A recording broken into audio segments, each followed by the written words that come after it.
Hi అండి, ఎలా ఉన్నారు? ఈరోజు ఫుల్ వీడియోతో మీ ముందుకు వచ్చాను. అమ్మ వాళ్ళ ఇంటి దగ్గర నుంచి మొక్కజొన్న కంకులు వచ్చాయో. అమ్మ వాళ్ళ చేలో మొక్కజొన్న వేశారు. ఆ మొక్కజొన్నలు ఎప్పుడూ కాల్చుకొని ఉడకబెట్టుకొని తింటూనే ఉంటాము. ఈరోజు వేరే ఏమైనా చేద్దామని అనుకున్నాను. పిల్లలు కూడా ఏమైనా స్నాక్స్ చేసి పెట్టమ్మా అన్నారు. సరే ఏమి చేద్దామా అని అనుకొని మొక్కజొన్న బూరెలు చేద్దామా, కంకులు లేతగా ఉన్నాయి కదా, బెల్లం వేసి బూరెలు చేస్తే పిల్లలు ఇష్టంగా తింటారులే అని ఇలా బూరెలు చేశాను. ముందుగా మొక్కజొన్న కంకుల్ని పొట్టు తీసి విత్తనాలు ఒలుచుకోవాలండి. అలా ఒలుచుకున్న విత్తనాలని శుభ్రంగా సెరగాలి. సెరిగేటప్పుడు తీసిన వీడియో వచ్చింది అనుకున్నాం. తీరా అప్లోడ్ చేద్దామని చూస్తే వీడియో రాలేదు. అలా సెరిగిన తర్వాత ఆ విత్తనాలని ముందు బరకగా మిక్సీ పట్టుకోవాలి.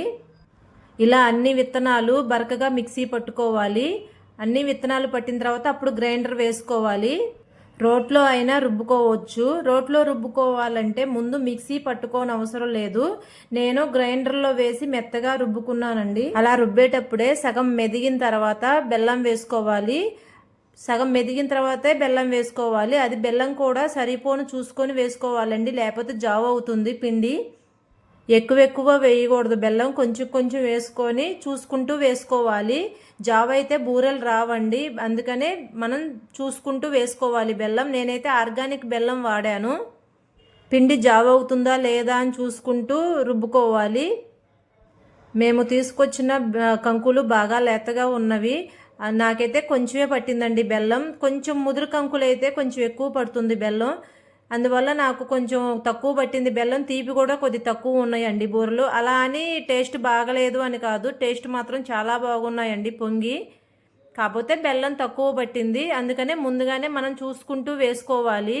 లేకపోతే పిండి జావ్ అయింది. జావ్ అయితే మాత్రం తర్వాత మళ్ళీ బూరెలు రావండి. అలా వీడియోలో చూపించేలాగా మెత్తగా పట్టుకోవాలి. మెత్తగా పట్టుకుంటేనే మంచిగా అరుగుతుందండి పిల్లలకు కూడా. తొలకలుగా ఉండకూడదు. అప్పుడప్పుడు ఇలా కూడా స్నాక్స్ చేసుకోవచ్చు. మనకి కంకులు ఎప్పుడూ దొరుకుతూనే ఉంటాయి కదా, ఎప్పుడు దొరికినప్పుడల్లా తెచ్చుకొని ఇలా అప్పుడప్పుడు స్నాక్స్ పిల్లలకు చేసి పెట్టొచ్చండి. 1 వీక్ నిల్వ ఉంటాయి. మన బియ్యపిండి బూరెల్లాగా ఎక్కువ రోజులు ఉండవండి ఇవి. 1 వీక్ మాత్రమే ఉంటాయి. తడి చేతులు మాత్రం అస్సలు తగలకూడదండి ఈ బూరెలకి. ఇలా మెత్తగా అయిందాక పట్టుకోవాలి. ఇలా మెత్తగా అయిన తర్వాత తీసి పక్కకు తీసి పెట్టుకోవాలండి. మనం పిండి రుబ్బిన దాన్ని బట్టే బూరెలు కూడా పొంగుతాయి.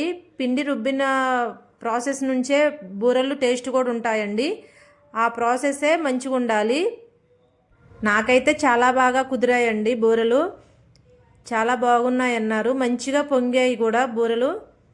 నేను అప్పుడప్పుడు చేస్తానులే, అందుకనే మంచిగా కుదిరాయి. మన మొక్కజొన్న కంకులు ఎప్పుడూ దొరుకుతూనే ఉంటాయి కాబట్టి నేను అప్పుడప్పుడు తీసుకొచ్చి చేస్తూనే ఉంటాను. ఈసారి మాత్రం అమ్మ వాళ్ళ చేలోయి కాబట్టి కొంచెం ఎక్కువ చేశాను. 1 వీక్ ఎట్లాగో నిల్వ ఉంటాయి కాబట్టి చేసి పెట్టాను. 1 వీక్ పిల్లలు స్నాక్స్ కొంచెం తింటూ ఉంటారులే అని. అలా పూర్తిగా రుబ్బిన తర్వాత స్టవ్ వెలిగించి కళాయి పెట్టుకోవాలండి. కళాయి పెట్టుకున్న తర్వాత సరిపోను ఆయిల్ వేసుకోవాలి. ఆయిల్ వేడవ్వాలి. ఆయిల్ వేడైన తర్వాత మనం బూరెలు వేసుకోవాలి. ముందుగా బూరెలు వేసుకునే ముందు నేను పిండిలో యాలక్కాయల పొడి వేశాను. మనకి యాలక్కాయల పొడి డైజెషన్కి కూడా చాలా మంచిది కాబట్టి యాలక్కాయల పొడి వేశాను. అలా యాలక్కాయల పొడి వేసి పూర్తిగా అంతా కలిసిందా కలుపుకున్నాక ఇలా బూరె వేసుకోవాలండి. కొంచెం పలచగానే వేయాలి. పలచగా వేస్తేనే మొత్తం లోపల పిండి లేకుండా మొత్తం మంచిగా కాలుతుంది. ఆయిల్ వేడయ్యాక అలా పలచగా చేసుకొని వేసుకోవాలి. వేసుకుంటే మంచిగా పొంగుతాయండి. మనం పిండి పట్టిన దాన్ని బట్టి బూరెలు కూడా పొంగుతాయి. నాకు మాత్రం బూరెలు మొత్తం మంచిగా పొంగాయండి, సాఫ్ట్గా ఉన్నాయి. లోపల కొంచెం కూడా పిండి లేకుండా మంచిగా ఉన్నాయండి బూరెలు మాత్రం. ఫస్ట్ నేను ఒక్కొక్కటి వేసుకుంటూ కాల్చాను. మరి ఒక్కొక్కటే అవుతుందని చెప్పేసి తర్వాత నేను వేస్తుంటే మా చిన్న బాబు తీసాడండి. అలా చేసేసాము బూరెలు అన్నీ. చూడండి కళాయిలో ఎంత మంచిగా పొంగి కనిపిస్తున్నాయో. అన్నీ కూడా ఎంత మంచిగా పొంగాయో, సాఫ్ట్గా ఉన్నాయి. పిండి ఎంత బాగా పట్టుకుంటే అంత బాగా కుదురుతాయి.